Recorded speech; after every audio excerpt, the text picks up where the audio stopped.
Hey, what's up? Jigxor here. CapCut is a powerful video editing app that offers a variety of tools to enhance your visuals. One of its popular features is the ability to animate images.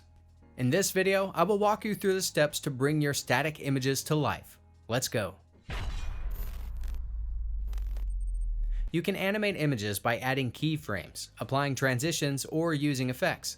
Here's a step-by-step guide on how to do it. Open CapCut and create a new project.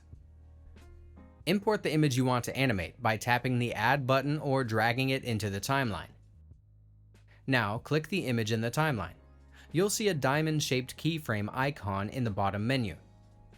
Position the playhead where you want the animation to start and adjust to set your first keyframe. Ensure your keyframes are well-timed to create smooth transitions. You can add multiple keyframes to create complex movements like zoom in, pan, or even rotate. CapCut also offers motion presets like zoom in, zoom out, slide left, etc.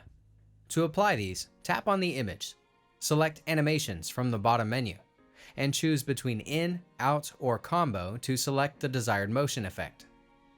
You can also use effects for extra movement.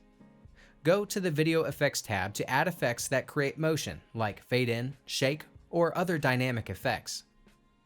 Adjust the intensity and duration of these effects to fit your needs. Now, play back your project to see how the animation looks.